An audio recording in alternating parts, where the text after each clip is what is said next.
Who wants to eat in a hat? A derby hat, a brown derby hat. Welcome, food adventurers, to a journey through the annals of culinary history. Today, we're delving into the Hollywood Brown Derby, where stars once dined in opulent glamour.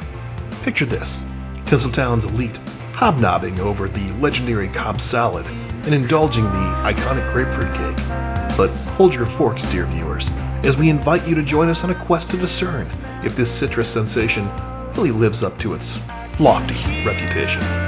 So buckle up and grab your appetites as we set foot in the last bastion of Brown Derby magic at Disney's Hollywood Studios. Stick around, because today we're separating the zest from the rest. Join us today as we do just a little Splorin.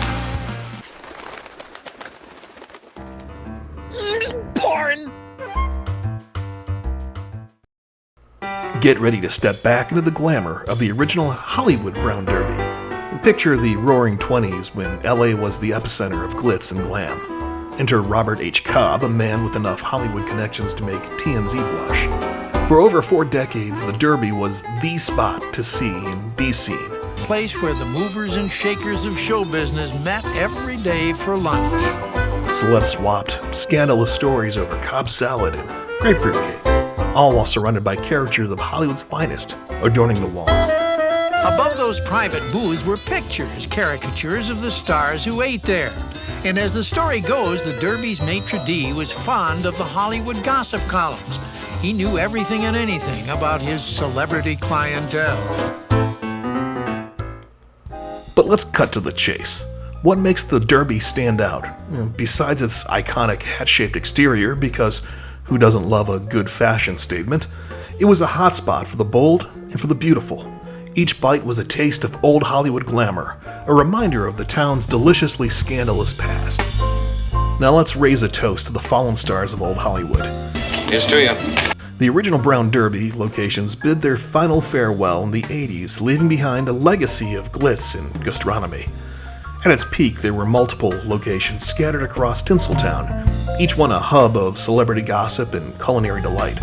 But fear not, dear viewers, for here in Disney's Hollywood Studios, we've got a relic of Hollywood's golden age preserved in amber. This is it, your golden ticket to tasting history. So grab your forks, because today we're diving into the sweet and tangy world of the grapefruit cake.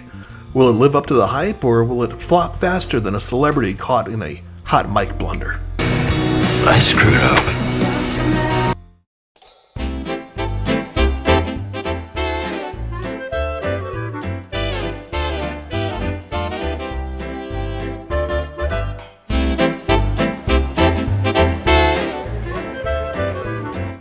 A favorite since the park first opened back in the 1990s, the Hollywood Brown Derby is, well, it's the last remnant of a fading star. The original Derby being, of course, a legendary restaurant that fed superstars and politicians, athletes, musicians, and good old folks like you and me for decades in the real Hollywood. But just ain't here no more. So if you want to try a little bit of the history of the Brown Derby, you better come to Florida. Right here's a map of, the real Hollywood, although it's expanded quite a bit from just Hollywood. You get Beverly Hills, Los Angeles, a lot of different areas up here. But this is a map that goes several years back, several decades back. You can see up here where the actual Brown Derby was. I think that's Dick Van Dyke up there. I could be wrong about that. Sammy Davis Jr. next to Lex Luthor, of course. One of my personal heroes, Mr. Johnny Carson. Here's a question though, did Rin Tin Tin really actually eat here? I have very mixed feelings about that. And right there is actually a shot of the original Brown Derby. As you can see, it looks similar to the one here in Orlando. A little fun fact for you, back in the 80s there was actually another restaurant, or at least chain of restaurants, that was called the Brown Derby, that were they were unrelated to this Brown Derby. This is the original. I'm not entirely sure how the other chain of Brown Derby restaurants was able to get away with that name, but look it up. It's a thing. The more you know.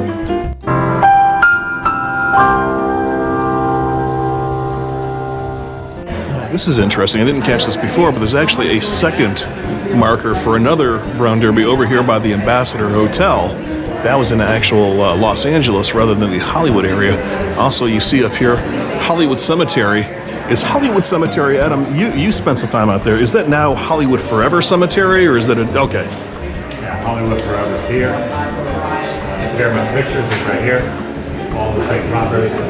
I believe the Henson Studios is over there too, is it not? Is it? Okay. And Hollywood Forever Cemetery, I believe one of their first internments was Valentino, as I remember, and you could actually still go there and check out Valentino's tomb.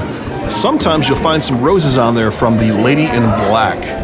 The Lady in Black is one of the more famous legends of Hollywood. Make sure you Google it. It's too big of a thing for this video, but take a look at it. I'll put something right above us.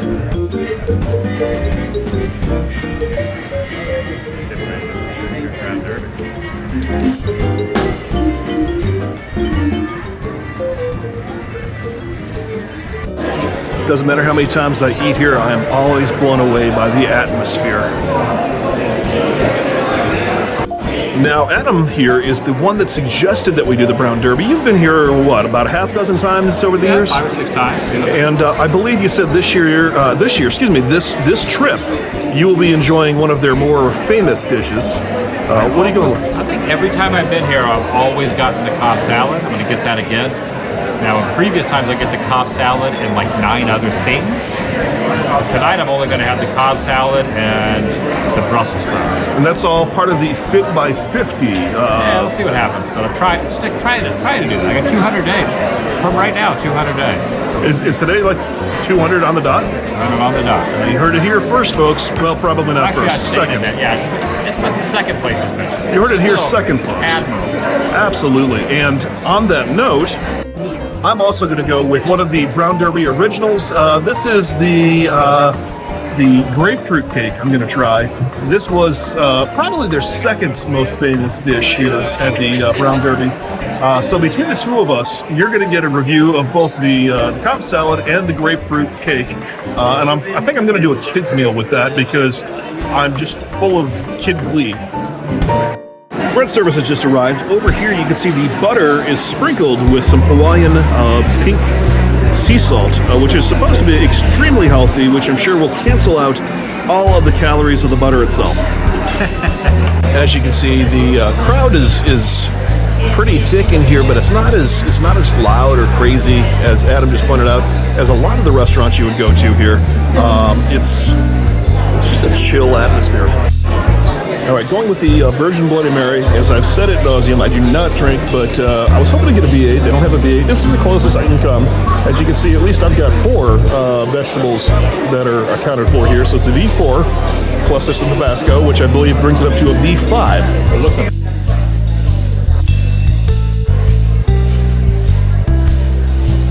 So right over there, the world famous Cobb salad, although usually it does not contain the chicken, that is an addition. Over here you've got the roasted Brussels sprouts, is that what they are? Roasted Brussels sprouts. I need a little protein today. Okay. I added a little grilled chicken in it. And then over here I've got the grilled chicken, the kids version with some baked chips, some mashed potatoes. But right here is the piece de la resistance. This is the world famous grapefruit cake. Now this is the second most famous thing that you can get at the Brown Derby. First time I've had this. We're going to give it a shot in just a few minutes and give you the honest opinion. So Adam has mixed up the Cobb salad here. This is how it looks when you've kind of deconstructed it or possibly constructed. I'm not really sure. Constructed it, and so far, okay, we have a thumbs up thus far on the Cobb salad. Having gone through the potatoes, I think I'm going to switch over right now and try the cake. It is a beautiful cake. I almost don't want to mess it up, but we're going to give it a shot and see if it is worth all of the hype.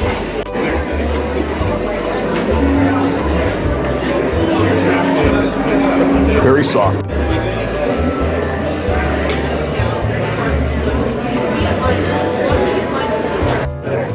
All right, right, so I'm going to be totally honest with you. The grapefruit cake, not a winner in my book. It grapefruit on top, but very, very heavy in the cream cheese flavor.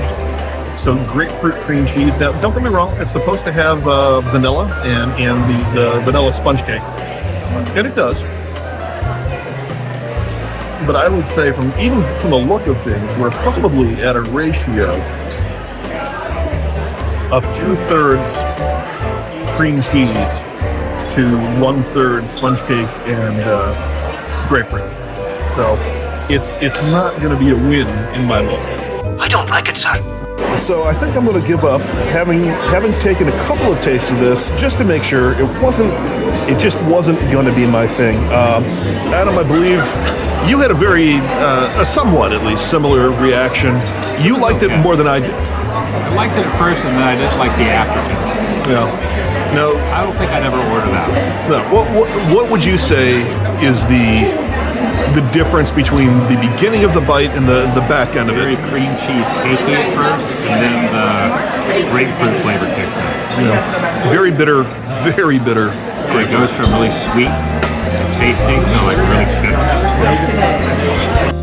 Well, there you go. I might not have enjoyed the grapefruit cake, but I've seen a lot of other people who have been getting it, and they seem to be liking it a little bit more than I did.